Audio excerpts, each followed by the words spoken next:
Banjarmasin, Provinsi Sumatera Selatan. Baiklah, sahabat Bergesa, jumpa lagi bersama kami dalam acara Bergesa, beragam edukasi gerakan masyarakat sadar hidup sehat. Baiklah, pada kesempatan ini saya, Seli Antarita Sabar, STRK, akan memandu acara Bergesa pada hari ini. Tak lupa juga, hari ini saya ditemani oleh narasumber kita, yaitu Dr. Gigi Laila Azza, Magister Kedokteran Gigi. Bergesa kali ini kita akan membahas topik yang sangat menarik yang ada di sekitar kita, yaitu pengaruh merokok terhadap kesehatan gigi dan mulut. Baiklah, untuk memulai acara ini, Bergesa ini, serta saya akan membahas profil dari narasumber kita, yaitu Dr. Gigi Laila Azza, Magister Kedokteran Gigi. Dr. Gigi Laila Azza, Magister Kedokteran Gigi ini sekarang menjabat sebagai Kepala UPTD Puskesmas Bawah. Beliau merupakan alumni dari Fakultas Kedokteran Gigi Trisakti tahun 2001 dan alumni dari S2 Magister Kedokteran Gigi tahun 2024. Beliau juga pernah mengenyam pendidikan sebagai alumni dari SD Saverius Immanuel Tanjung Eni, SD Destut Papan Destut Pondok Gede Jakarta, SMPN 1 Tanjung Eni, SMA N1 Muara Eni. Beliau pengalaman kerja beliau yaitu Dr. Laila ini pernah menjadi dokter gigi PTT Pusat dan PTT Daerah, yaitu di Puskesmas Tanjung Lubuk Kabupaten Ogan Komering Ilir, Puskesmas Kerinjing Kabupaten Ogan Ilir, dan Puskesmas Pakalan Balai Kabupaten Banyuasin. Saat ini Dr. Gigi Laila Azza, Magister Kedokteran Gigi, menjabat sebagai Kepala UPTD Puskesmas Bawah dan aktif di berbagai organisasi PDGI, menjabat sebagai pembina di organisasi PDGI.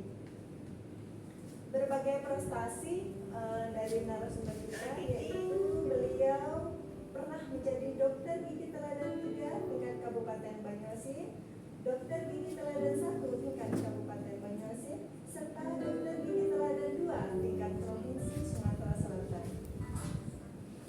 Beliau juga hobi olahraga ya dok ya, macam-macam deh olahraganya, ada karate berbukai sabu biru, tim basket SMPN 1 Tanjung Eni, tim voli SMA N1 Muara Eni, bulu tangkis, tenis meja, dari lapangan dan renang. Wow, banyak sekali ya, kayaknya hobi olahraga nih, dan hobi juga traveling dan renang. Demikian profil singkat dari narasumber kita. Baik, kita akan mulai berkisah kita dengan topik yang sangat menarik, yaitu pengaruh merokok terhadap kesehatan gigi dan mulut. Dok, sesuai dengan topik kita ya dok ya, pengaruh merokok terhadap kesehatan gigi dan mulut. Dok, sebenarnya arti yang sebenarnya dari rokok dan merokok itu apa sih dok? Baiklah, Assalamualaikum warahmatullahi wabarakatuh. Selamat pagi untuk sobat Bergesa yang berada di Banyuasin maupun di luar dari Banyuasin. Pagi ini kita membahas tentang pengaruh kesehatan gigi dan mulut. Tadi MC menanyakan apa yang dimaksud dengan rokok, kemudian rokok itu sendiri. Jadi kalau rokok itu yang sehari-hari biasanya ini digunakan atau dipakai oleh laki-laki pada umumnya. Jadi rokok itu berupa gulungan atau lintingan yang terbuat dari kertas, kemudian juga ada dari kulit jagung, kemudian juga biasanya itu dipakai oleh perokok ini dengan cara dibakar, kemudian rokok ini merupakan zat adiktif ya, jadi artinya menyebabkan ketergantungan dari pemakainya. Sedangkan merokok itu sendiri itu adalah suatu kebiasaan mengisap rokok yang dilakukan dalam kehidupan sehari-hari dan dianggap kebutuhan. Jadi biasanya nih orang merokok itu pagi sehari-hari itu dianggap seperti kita makan nasi kayak gitu ya. Jadi ini biasanya mereka yang ketergantungan dengan rokok dan digunakan dalam sehari-hari. Jadi seperti kebutuhan sehari-hari lah yang dirasakan. Tadi kan dokter mengatakan bahwa rokok adalah yang betul ya. Tapi sekarang ini dok sama sekali di kalangan anak muda yang namanya rokok elektrik. Nah itu gimana dok? Apa itu rokok elektrik dok?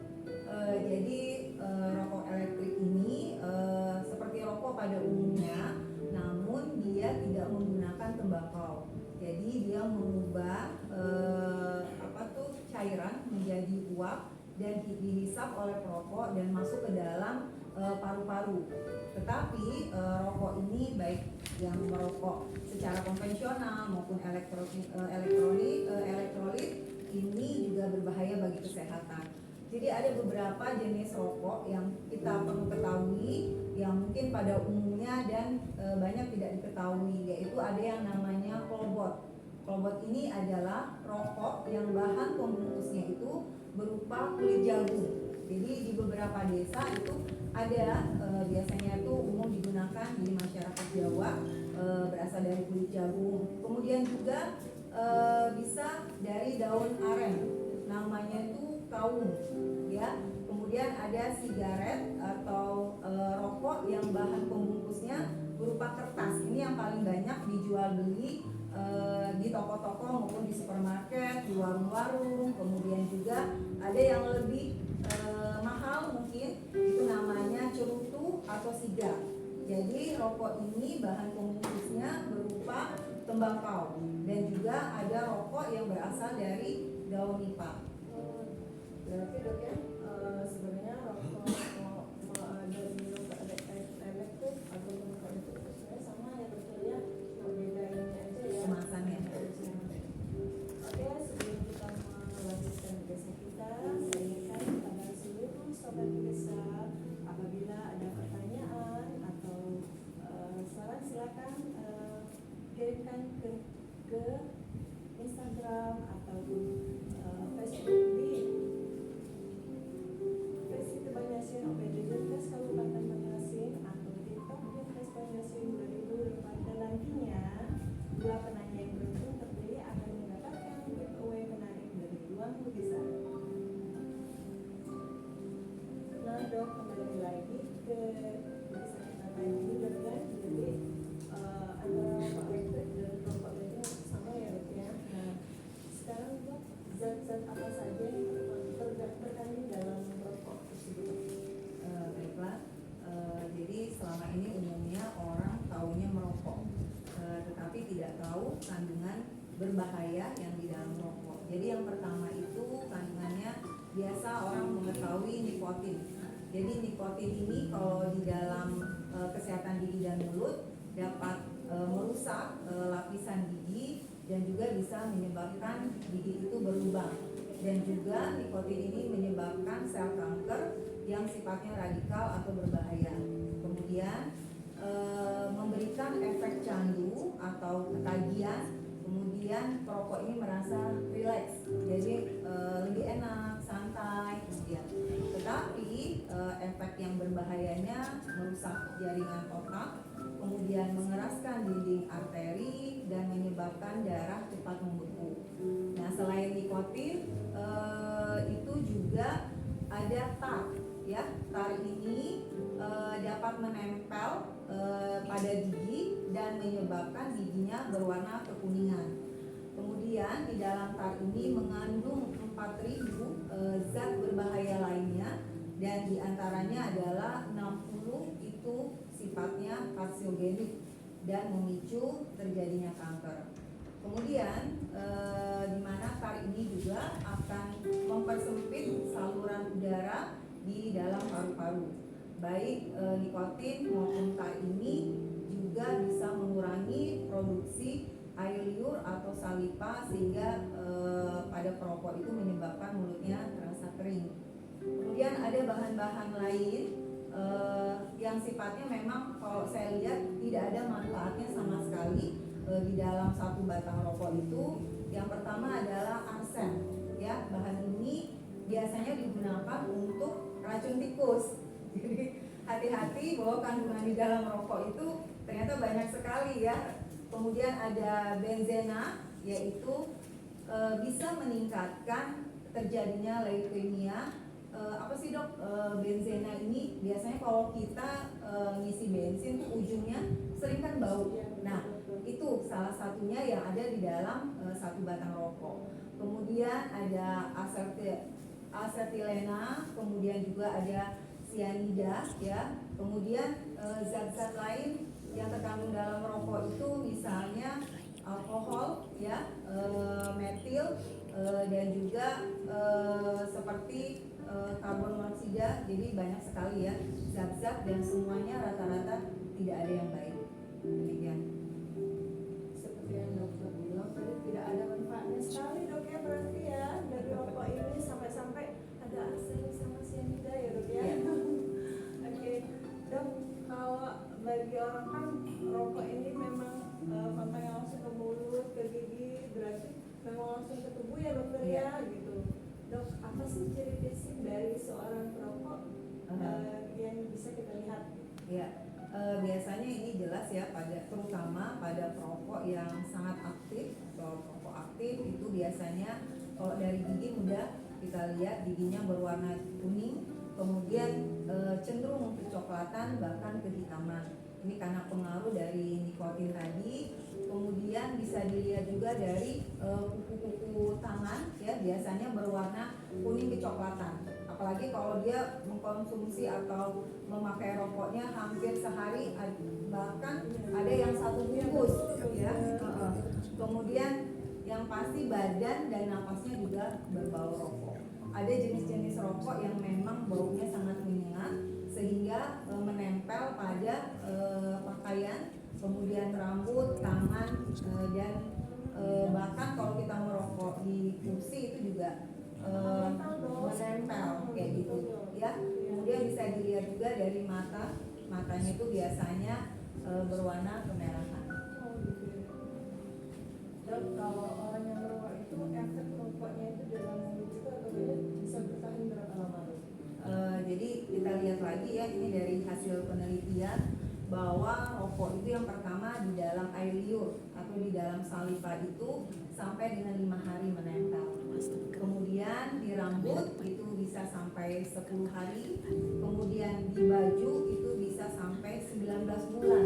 Artinya lama sekali ya. Jadi kadang-kadang kita kalau menyuci pun kadang-kadang masih baunya masih lekat. Khas ya dok? Iya, khas sekali.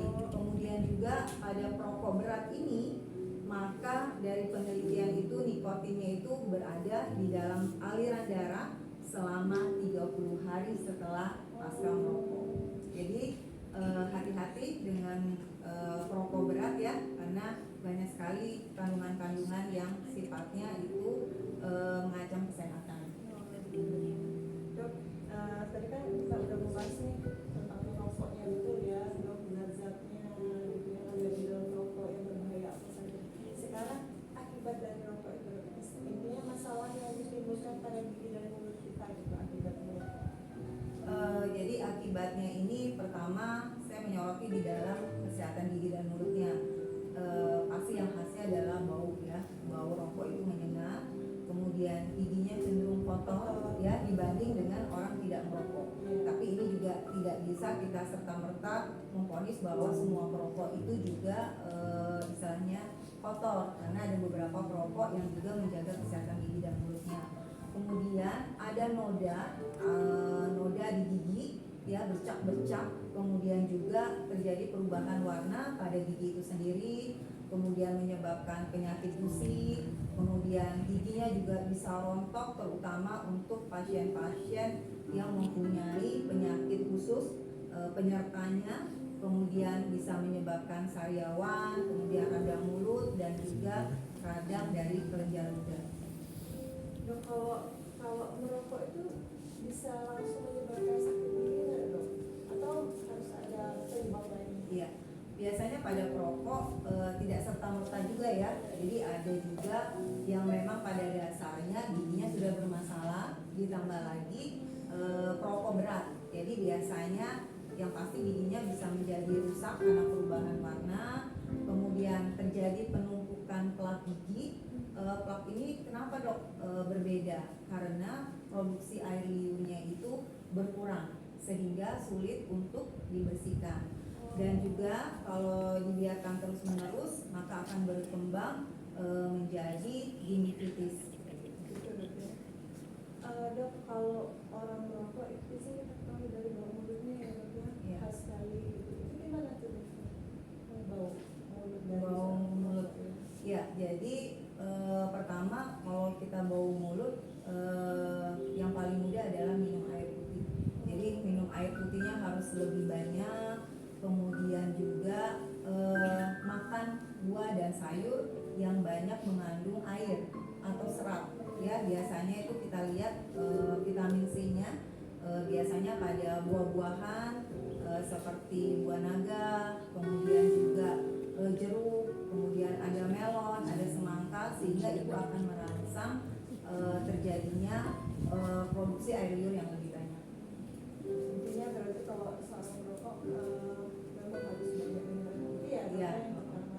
Juga memang kalau orang merokok kan suka mengeluh ini ya, kering ya Iya, dok ya kering. mulutnya.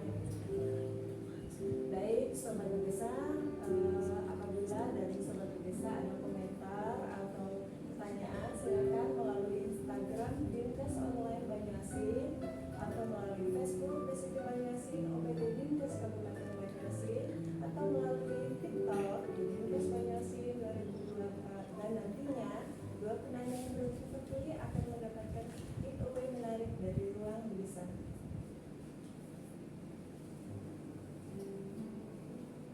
Nah dok, merokok ini bisa menyebabkan gigi kuning ya dok ya? Iya, selain rokok ini menyebabkan gigi kuning, biasanya itu lebih kecoklatan atau kehitaman. Hal ini disebabkan karena tadi air liur tadi sangat-sangat berkurang sehingga nikotin tadi mudah menempel dan sulit untuk dibersihkan. Nah dok, dari tadi kan kita membicarakan apa itu rokok, zat-zat mengandung, masalahnya ya dok ya.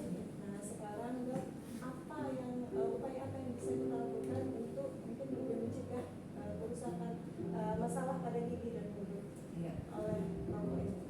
Jadi masyarakat tidak perlu khawatir juga ya, karena kalau misalnya kita sudah merokok itu kan sulit untuk dihilangkan, tapi bisa secara pelan-pelan. Jadi solusi yang pertama adalah menyikat gigi secara rutin. Ini yang salah satu pencegahan yang paling baik bahkan sejak anak-anak. Jadi sikat gigi ini biasanya dilakukan 2 kali dalam sehari, yaitu pagi sesudah makan dan malam sebelum tidur.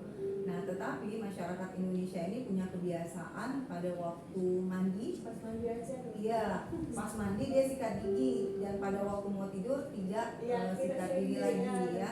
Nah, itu 2 kali sehari. ya itu perlu dirubah. Jadi seharusnya walaupun sore dia sikat gigi, tapi sebaiknya malam itu wajib untuk sikat gigi kembali. Kemudian selain sikat gigi, biasanya gunakanlah odol atau pasta gigi yang mengandung fluor lebih banyak. Ciri-cirinya bagaimana? Kalau fluor itu lebih banyak, biasanya dia tidak ada deterjen atau tidak ada busa. Jadi beda. Kalau misalnya pasta-pasta gigi yang busanya banyak, itu biasanya itu ada sifatnya ada sifat deterjen. Kemudian kalau yang mengandung fluor lebih banyak, itu biasanya agak bau sedikit obat. Oh iya. Kemudian gunakan juga untuk membersihkan lidah, terutama bagi perokok ini kan lidahnya biasanya berubah warna. Nah, gunakanlah untuk pembersih lidah yang banyak juga dijual di pasar. Kemudian ada juga menggunakan benang gigi. Jadi jangan menggunakan benang jahit. Jadi kita gunakan benang yang dijual, itu biasanya dimasukkan ke sela-sela gigi untuk membantu supaya tidak terjadi penumpukan sisa-sisa makanan. Dan selanjutnya juga biasanya kita selain sikat gigi, benang gigi, ada juga membantu perokok ini supaya mulutnya tidak berbau. Jadi bisa menggunakan memberikan obat kumur yang biasanya ini diresepkan oleh dokter gigi dan tidak boleh menggunakan sembarangan.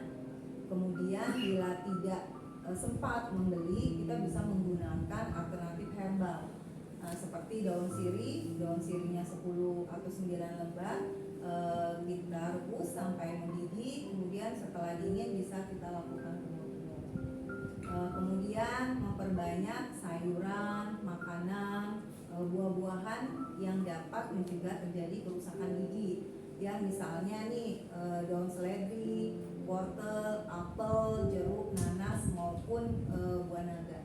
Dan yang terakhir saya selalu mengingatkan untuk memperbanyak minum air putih, baik untuk kesehatan gigi dan mulut maupun kesehatan secara umum, dan juga rutin memeriksakan kesehatan gigi dan mulutnya per 6 bulan.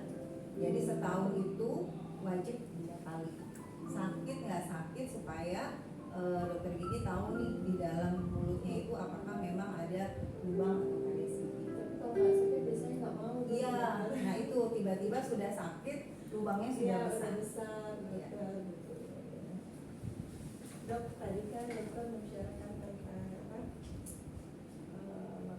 upaya dari pencegahan kerusakan gigi, gitu ya, masalah-masalah gigi akibat merokok. Terus ada nggak sih misalnya vitamin supaya lebih terjaga kesehatan dari kita? Iya.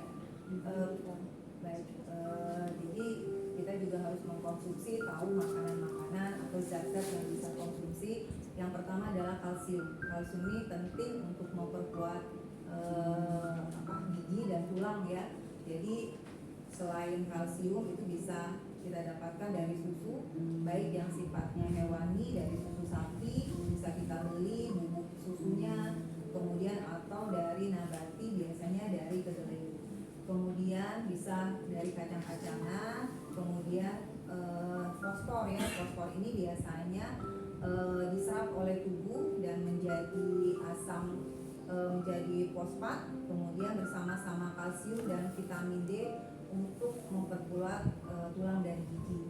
Kemudian ada fluor. Fluor ini biasanya di dalam pasta gigi itu ada.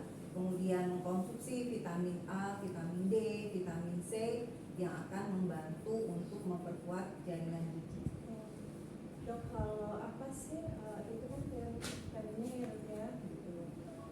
Kalau dalam makanannya apa aja dok? Makanan yang bisa Ya, yang pertama tadi kalsium ya. Kalsium kan mengandung susu. Jadi kita bisa mengkonsumsi susu. Susu ini sangat baik sekali. Kemudian ada kacang-kacangan, kemudian daging, ikan, telur, kemudian juga sayur-sayur. Ini sayur-sayur yang banyak seperti bayam, sawi, kemudian juga sayur-sayuran yang sifatnya memproduksi kelenjar air liur lebih banyak. Saja sih. Dok, kalau kita kan kalau orang perokok kan sudah pasti banyak masalah ya dok, mulutnya dan gigi gitu. Apa nih dok perawatan khusus untuk para perokok, perawatan mulut dan gigi? Yang pertama perawatan kalau giginya berlubang, yang pasti dia harus dilakukan tindakan. Tindakan pertama adalah datang ke dokter gigi, kemudian dilakukan pemeriksaan. Kalau memang lubangnya kecil, kita bisa lakukan dengan sekali penambalan. Tetapi kalau lubangnya sudah kena pulpa, itu biasanya berkali-kali dan biasanya kita kenal dengan perawatan saluran akar. Dan ini biasanya pasien disuruh datang 1 bulan atau 2 minggu, kemudian datang kembali, bisa sampai 3 bahkan 8 kali untuk perawatan saluran akar. Ini biasanya tergantung dari giginya, gigi depan atau gigi yang geraham. Kemudian selain itu juga bagi pasien-pasien yang giginya tanggal atau tidak mempunyai gigi, bisa membuat gigi palsu, gigi tiruan maupun gigi permanen. Kemudian kalau memang giginya sudah tidak bisa dipertahankan, misalnya tinggal sisa akar atau lubangnya yang terlalu besar sehingga harus dilakukan pencabutan. Jadi macam-macam jenis dari perawatan gigi dan mulut ini, mulai dari penambalan, kemudian pembersihan karang gigi. Nah ini terutama untuk perokok-perokok berat yang warnanya kuning bahkan coklat dan kehitaman. Masih bisa ya dok dibersihkan? Iya. Jadi untuk pasien yang perokok berat itu biasanya kita lakukan pembersihan karang gigi atau yang dengan menggunakan alat namanya scaler. Dan ini perlu saya jelaskan juga bahwa yang menempel di dalam gigi terutama perokok berat itu ada namanya stain. Stain ini lebih beda dengan kalkulus. Kalau kalkulus itu sisa makanan, tapi kalau stain itu adalah akibat nikotin atau tar tadi. Jadi dibersihkan satu persatu giginya, bahkan tidak bisa satu kali kunjungan. Jadi kadang-kadang 2 atau 3 kali kunjungan sampai giginya benar-benar bersih. Iya dok ya. Nah dok, kayaknya ini ada pertanyaan nih dok dari Eti Andriani. Dibilang kenapa rokok bisa buat gigi hitam? Pertanyaan sangat memang semua dialami oleh para perokok ini. Iya baiklah ya, ini di kolom komentar kayaknya banyak pertanyaan kenapa giginya bisa kuning, kenapa giginya bisa kecoklatan. Nah tadi kan saya sudah menjelaskan bahwa di dalam rokok itu ada zat yang menyebabkan menempel pada gigi. Jadi itu seperti nikotin ataupun tar ya. Nah jadi dia menempel dan sulit untuk dibersihkan sehingga harus dibantu untuk ke dokter gigi. Jadi untuk membersihkannya itu biasanya kan kalau anak-anak itu kalau plak, jadi saya bedakan sedikit apa yang dimaksud dengan plak, apa yang dimaksud dengan kalkulus, apa yang dimaksud dengan stain. Jadi kalau plak itu adalah sisa-sisa makanan yang sifatnya lunak. Misalnya nih kita lupa sikat gigi malam hari, kita habis makan roti. Jadi pagi-pagi itu biasanya di dalam gigi, di sudut-sudut gigi itu ada kayak sisa-sisa makanan yang sifatnya lunak.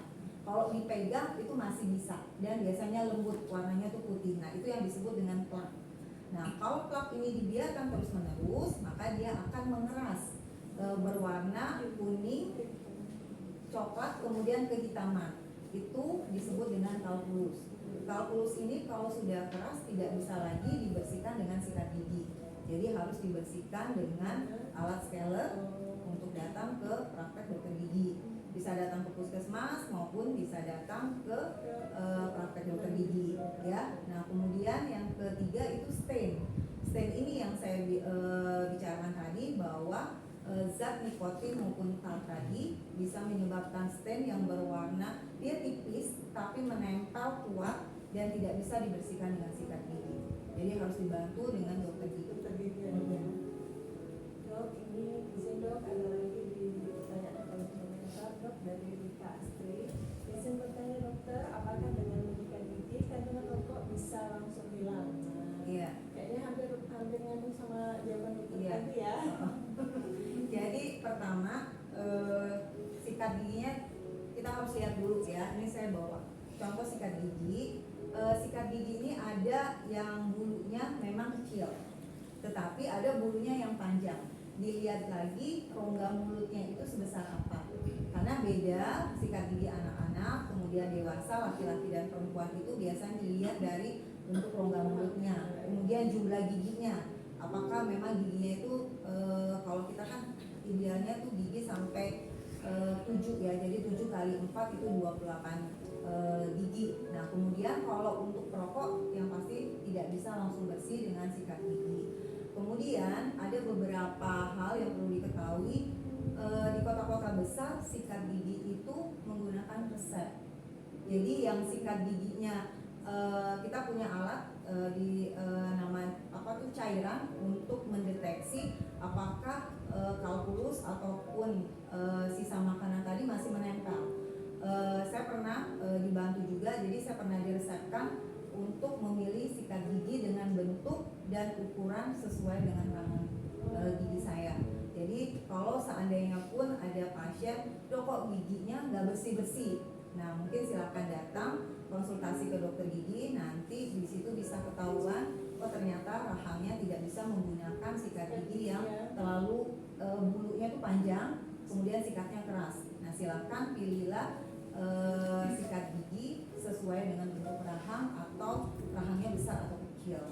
Oh, gitu. Jadi Semarang ya, Dok? Iya, kemudian yang perlu saya tegaskan bahwa satu sikat gigi ini hanya boleh dipakai untuk satu orang, jadi tidak boleh sharing, gitu.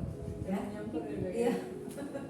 Jadi biasanya kalau sikat gigi anak itu biasanya khusus untuk anak-anak dan dewasa khusus untuk dewasa, dan tidak boleh sharing sikat adik kakak seperti itu atau suami istri, jadi tidak diperbolehkan. Dan yang paling penting bahwa sikat gigi itu harus diganti. Ada periode per 3 bulan atau misalnya 1,5 bulan bila tergantung tadi model sikatnya lembut atau kasar. Kadang-kadang ada yang sikat gigi yang cepat rusak itu juga diganti ya. Iya, apalagi kalau bulu sikat giginya sudah ke kanan dan ke kiri, jadi harus diganti. Iya, betul, Dok. Iya. Berikut, Dok, ada lagi ini pertanyaannya menarik ini, Dok, dari Firmawati.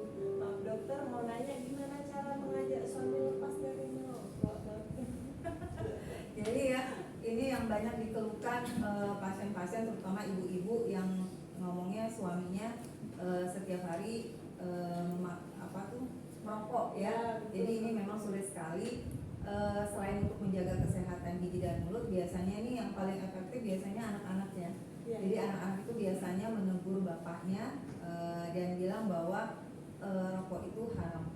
Ya, jadi perlu saya jelaskan karena memang di dalam kandungan rokok itu ada alkoholnya. Ya, jadi mungkin kalau kita di Arab kan sering dibilang haram-haram ya, karena memang ada kandungannya itu tidak ada sama sekali yang baik. Jadi di dalam kandungan, iya yang sudah jelaskan. Jadi mungkin kalau ibu-ibu nanya, Dok, paling efektif mungkin perlahan tapi tidak langsung berhenti. Ya, misalnya dari sehari 6 batang rokok. Jadi mungkin satu hari dikurangi dari 3 atau 5, dari 5, 4, 3, 2, 1 sampai akhirnya tidak merokok. Jadi tidak bisa juga dipaksakan ya. Kemudian biasanya bisa langsung otomatis berhenti kalau perokok ini sudah divonis penyakit tertentu. Iya. Iya. Jadi kalau sudah ada kondisi tertentu, akhirnya mau berhenti, Dok. Iya, terpaksa berhenti kalau tidak menjalan kemana-mana. Jadi sebenarnya intinya pengaruh rokok terhadap kesehatan gigi dan mulut ini ada faktor penyerta dari gejala umum yang lain. Gitu. Cuman kalau seandainya penyakit gigi dan mulut itu sudah kelihatan di dalam rongga mulut, artinya sudah sangat berbahaya. Jadi kalau misalnya nih, maaf kalau ada penyakit diabetes mellitus sudah parah, biasanya dari baunya sudah berbeda. Kemudian giginya cenderung untuk goyang dan gusinya itu biasanya berwarna kemerahan sampai akhirnya merah tua. Nah itu biasanya bisa dibilang bahwa kadar gulanya sangat tinggi. Nah itu hati-hati untuk pasien yang datang ke dokter gigi bila menderita penyakit diabetes mellitus. Ya, jadi bilang dulu, Dok, bahwa misalnya nih pasien datang, Dok saya ingin mencabut gigi. Biasanya dokter akan melihat kalau dia memang tingkat keparahannya itu jelas manifestasi di dalam mulut, biasanya dokter akan menanyakan berapa kadar gula darahnya. Jadi tidak sembarangan juga dilakukan pencabutan. Iya. Gitu. Jadi akibat dari pencabutan itu yang normal saja darahnya bisa berhenti sekitar setengah jam sampai 45 menit. Apalagi kalau dia menderita diabetes mellitus. Kenapa? Karena dia untuk menumpukan darah itu sangat lambat untuk penderita diabetes.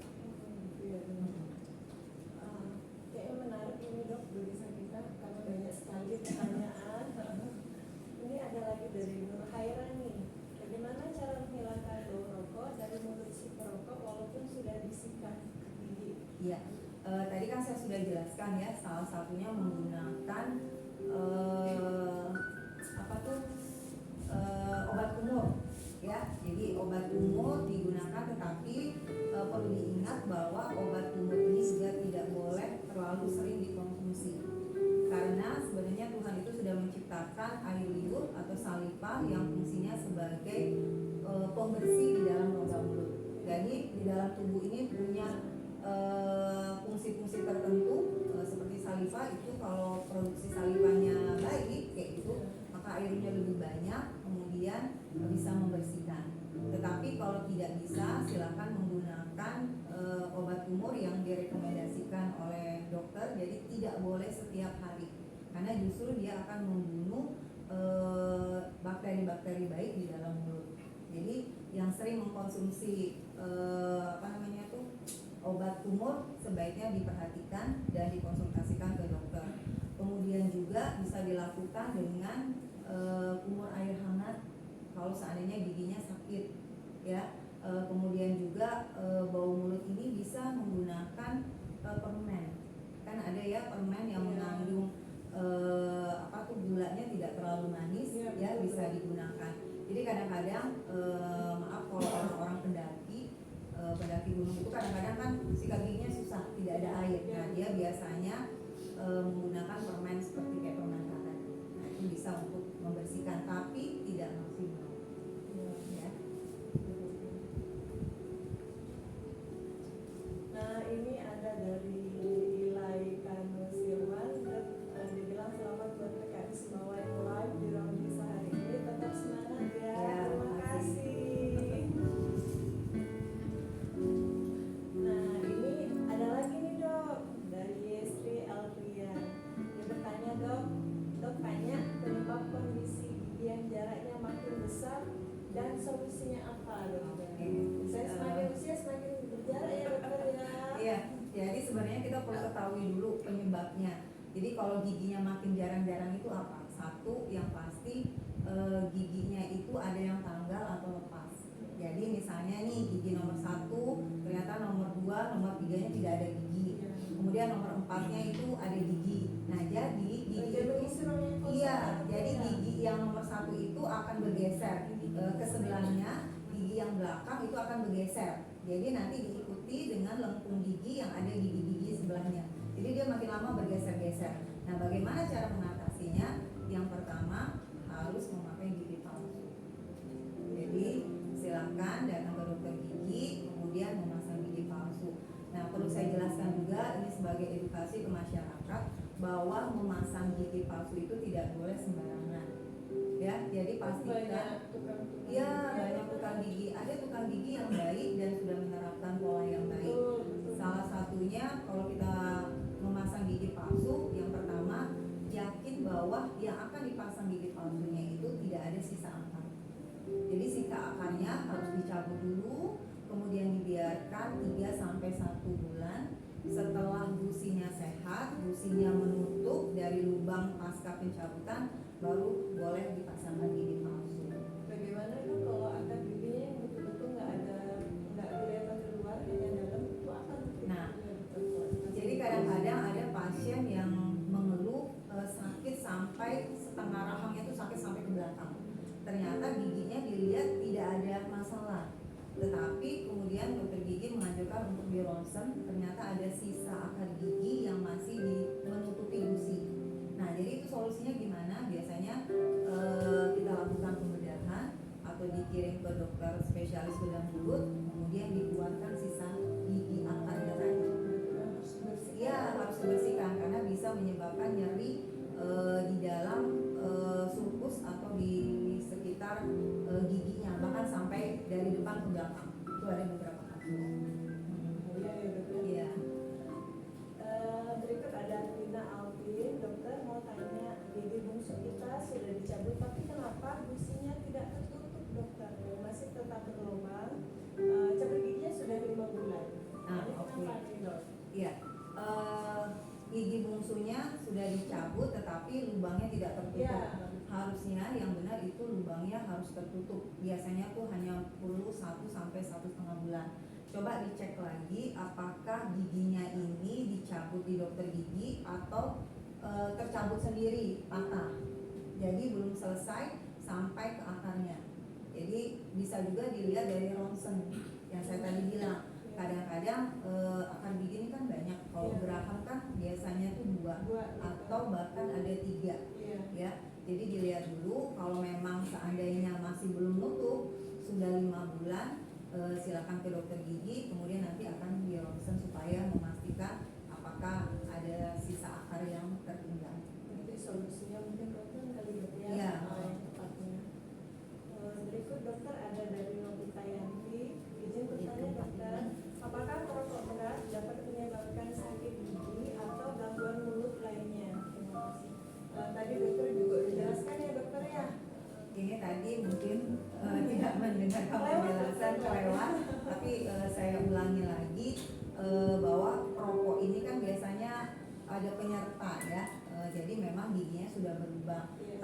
takut, ada juga perokok-perokok yang memang menjaga kesehatan gigi dan mulutnya. Jadi rajin, kalau giginya sudah kuning datang ke dokter gigi. Kemudian giginya masih ada lubang ya, segera ditambal. Jadi tidak semua perokok itu giginya buruk atau rongga mulutnya kesehatannya itu buruk ya. Banyak juga perokok-perokok yang pasti beda antara perokok berat sama perokok yang hanya sekali-sekali. Jadi tidak mengkonsumsi setiap hari. Nah itu biasanya dari napasnya pun akan terasa baunya.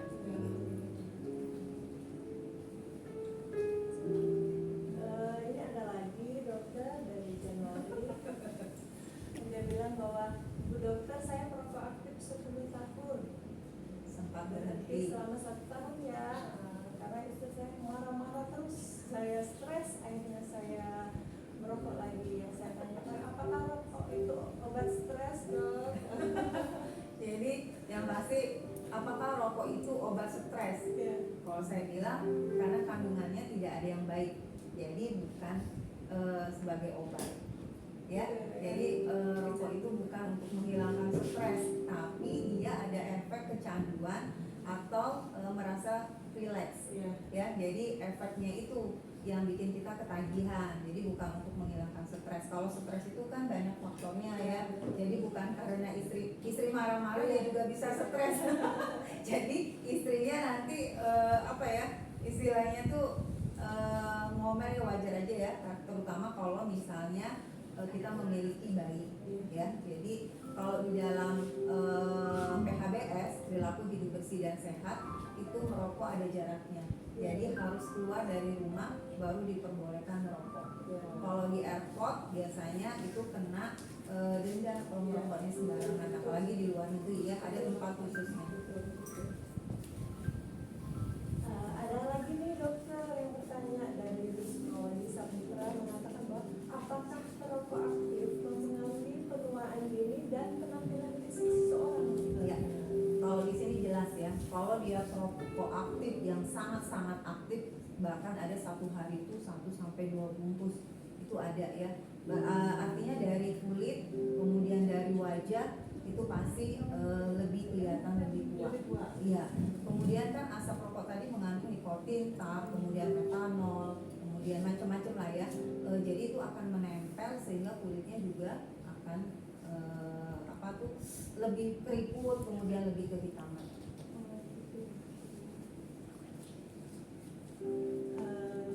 Baiklah, sobat bisa dimanapun kalian berada, sangat menarik ya diskusi kita pada hari ini. Sebelum kita lanjutkan diskusi, mari kita saksikan pojok promosi ruang Bu Desa dulu ya. Silakan, Dia dan Indonesia.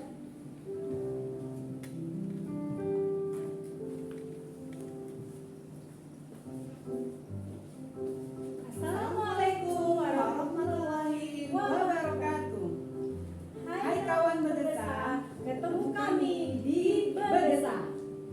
Baiklah, perkenalkan, Nama saya Lia Nobita. dan saya Azmi Maiza. Kami dari UPTD Puskesmas Sembawa, Kecamatan Sembawa, Kabupaten Banyuasin, Provinsi Sumatera Selatan. Kami akan memperkenalkan produk-produk UMKM binaan Puskesmas Sembawa. Jadi yuk Lia, apa yang Lia bawa nih dari Puskesmas? Oh, banyak yang dibawa nih. Ini ada lidah buaya. Lidah buaya nih banyak manfaatnya. Lalu kita biru ini nih untuk makanan. Nah, ini nih untuk kalau luka-luka. Kita luka biasanya kebentur atau ketabrak. Nah, jadi ini dioles ke untuk pertolongan pertama. Nah, Kalau kena wali, nah baca. baca. Terus Lalu ini ada lagi lah. Nah, ini bentuklah olah. Nah, olahnya nih ada yang ini yang putih. ini warna ini pakai apa ini? Oh, ini lah.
pulang olahraga. Minum ini, Oh ya. iya nih ya, minumnya tuh pagi sebelum makan ya nak perut kosong, dengan malam nak tidur. Bikin nasi. Iya, sama cantik gini kan.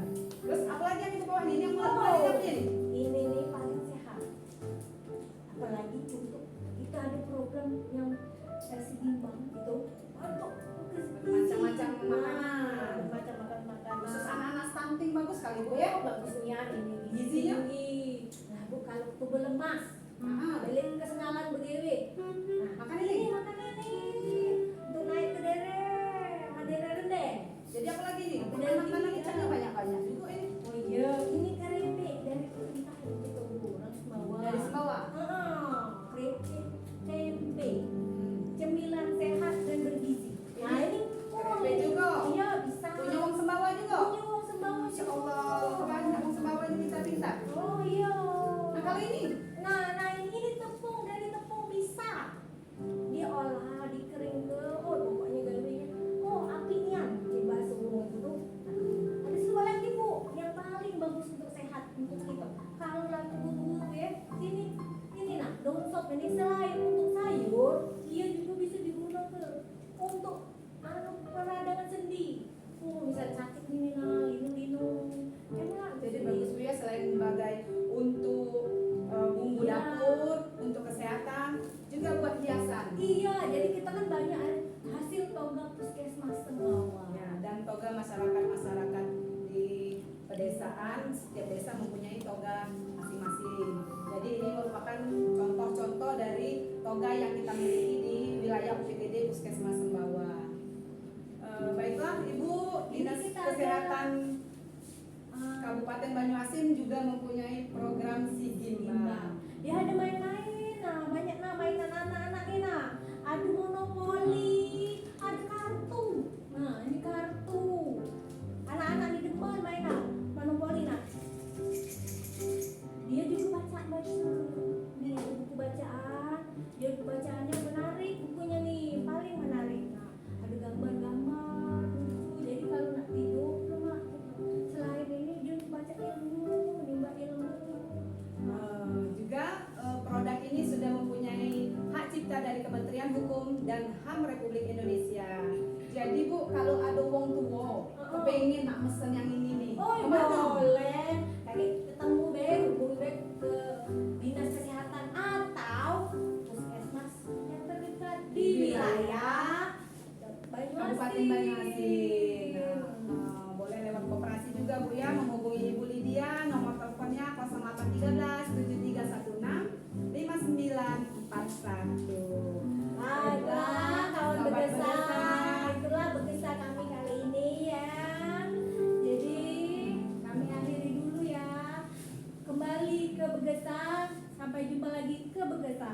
Wassalamualaikum warahmatullahi wabarakatuh.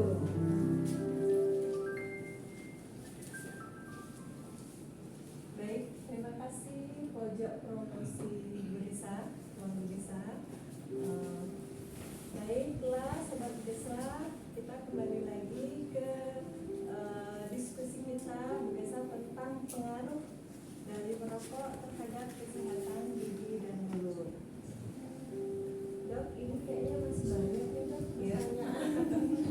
Menarik ini dok materi hari ini gitu, karena banyak sekali pertanyaan-pertanyaan. Karena ini sangat apa ya dok ya, kita alamin hampir sehari-hari gitu. Ini dari versi Aido. Dokter mau tanya, bahayakah gigi gingsul tumbuh tidak pada tempatnya dan apa penyebab gigi gingsul atau gigi yang bertumbuh? Ya. Ini sering sekali ya dok. Jadi kita perlu ketahui, terima kasih pertanyaannya. Memang ada beberapa masyarakat, anak-anak maupun dewasa yang memiliki gigi gingsul. Gingsul ini biasanya terjadi pada gigi taring.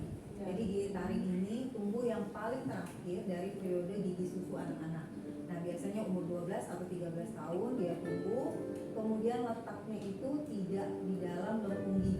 Jadi biasanya tuh agak naik sedikit, kemudian kalau senyum itu kelihatannya katanya manis, Iya. ya.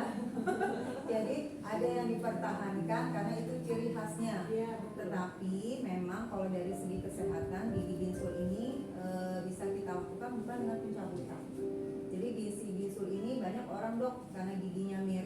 letaknya terlalu ke atas, minta dicabut. Tetapi itu bukan solusinya. Jadi solusi untuk gigi ginsul ini sebaiknya menggunakan kawat gigi atau menggunakan alat ortodonti, baik yang cekat maupun yang lepasan. Biasanya pada anak-anak itu ada ginsulnya sudah ketahuan umur 14 tahun gitu.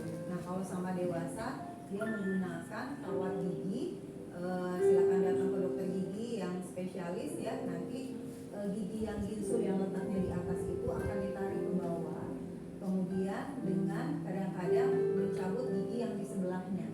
Jadi karena gigi ginsul ini hanya satu gigi dan bentuknya itu berbeda dengan gigi yang lain.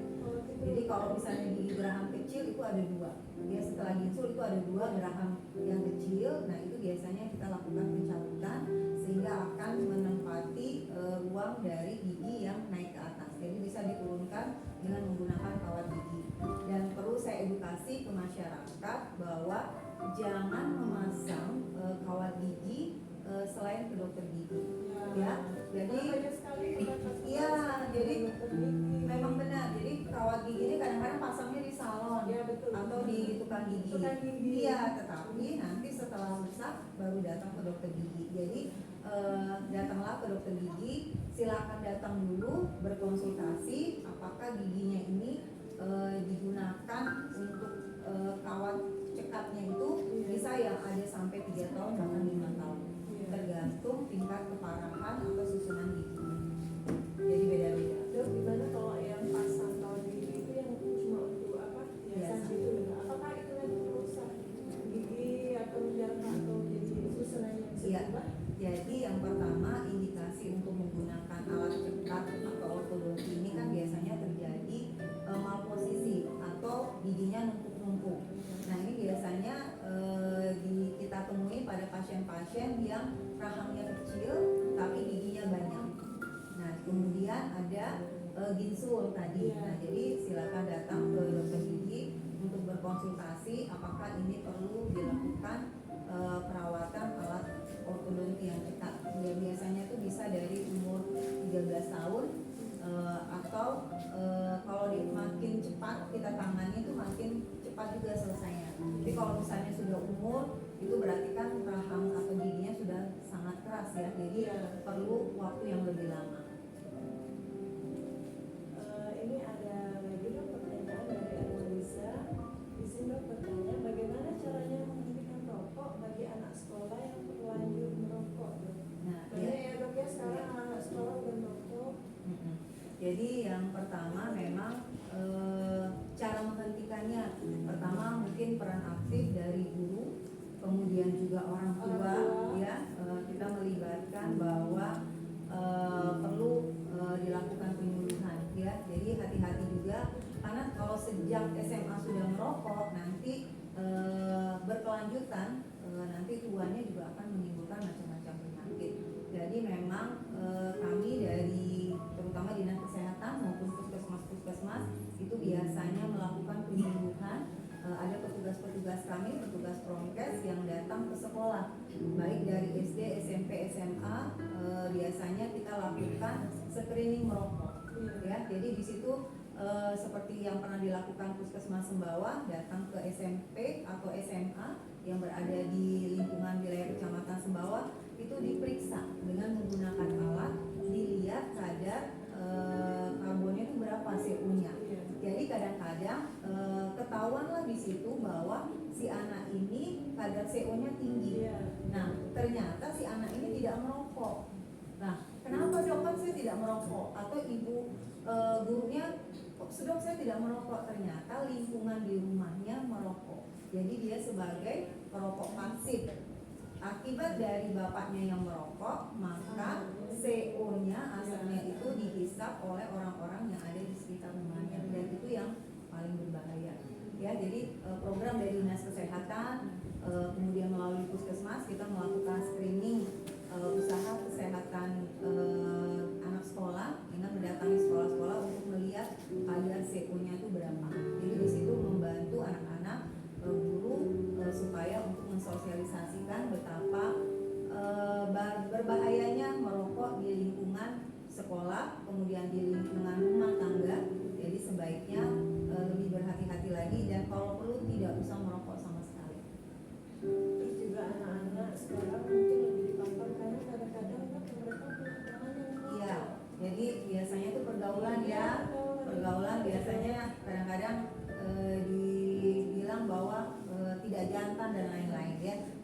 jelaskan sekali lagi, perokok itu bukan hanya laki-laki, ada perokok itu wanita.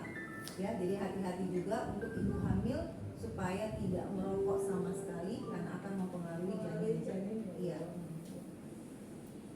Berikut dari Muhammad Irzan Wahyu, dokter Busi sering ngilu akibat mengunyah. Apakah harus cabut gigi atau bisa diatasi dengan cara lain?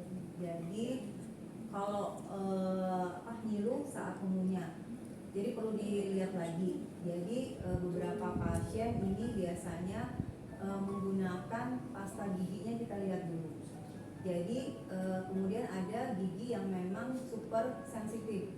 Saya termasuk giginya yang sensitif sekali. Jadi kalau seandainya makan mangga atau jeruk itu biasanya nyilu. Nah, gunakanlah pasta gigi yang mengandung fluornya lebih tinggi. Jadi itu membantu, karena pasta gigi yang fluornya lebih tinggi itu akan membentuk lapisan untuk melindungi gigi. Kemudian yang kedua, kalau ada nyilu kita lihat lagi giginya, apakah sudah ada lubang. Kadang-kadang pasien ini datang, dok, enggak, lubangnya kecil dok, kayak gitu. Ternyata lubang giginya setelah dibersihkan Dalam ya dok? besar lubangnya. Jadi perlu diketahui juga dengan masyarakat bahwa, dok, kenapa sih lubang saya kan kecil, setelah ke dokter gigi lubangnya nambah besar. Nah, itu sebenarnya salah. Jadi dokter gigi itu membersihkan lubang gigi itu dilihat di dalamnya. Kalau di dalamnya itu masih kotor, kemudian masih berwarna coklat, itu akan dibersihkan sampai lapisannya itu berwarna putih, kemudian baru kita lakukan penambalan. Jadi bukan memperbesar, tapi membersihkan dulu lapisan gigi yang sudah hitam-hitam kecoklatan. Iya, jadi dibersihkan. Jadi bersihin nggak mungkin lubangnya kecil, kita susah bersihinnya. Jadi apalagi kap giginya itu kan hitam-hitam. Nah, itu kita buang bagian itunya, kemudian kita lakukan penambalan. Nah, itu. Oke. Baik. Kayaknya sangat menarik nih dok. Iya. Bisa kita hari ini banyak sekali pertanyaan-pertanyaan yang berhubungan dengan topik kita hari ini. Nah, dari semua pertanyaan yang masuk ke kami sesuai janjikan tadi ya, kita pilih 2 penanya yang beruntung dan mendapatkan giveaway dari Ruang Besar. Yang terpilih adalah 1 Nur Hairani MS dan yang kedua Erma Lisa.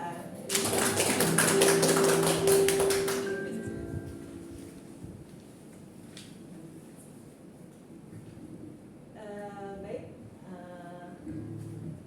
dok, kayaknya ada satu lagi pertanyaan ya dok ya. Jadi, nggak mengucapkan kepada kita dari Ibu Almina Indri Astuti, sukses selalu buat Ruang Besar. Oke. Baik dok, dari semua diskusi di Begesa kita hari ini, apa nih saran dokter untuk para perokok dan yang tidak merokok? Ya, oke, baiklah. Pertama yang tidak perokok. Jadi kalau tidak perokok, sekali lagi saran saya jangan sama sekali menyentuh rokok.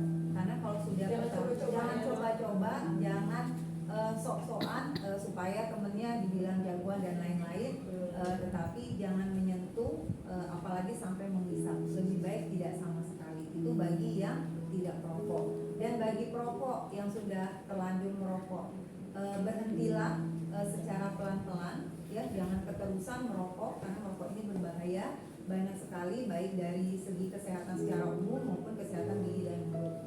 Kemudian sayangilah orang-orang yang berada di lingkungan keluarga Anda. Karena akan kena ya. Iya, karena perokok yang pasif itu dampaknya lebih besar dibanding dengan aktif, terutama bagi keluarga yang memiliki anak masih balita.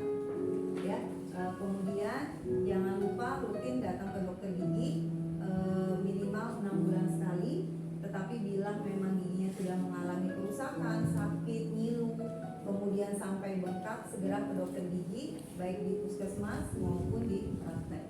Jadi lakukan sejak dini untuk mendeteksi apakah mulutnya mengalami gangguan dari segi kesehatan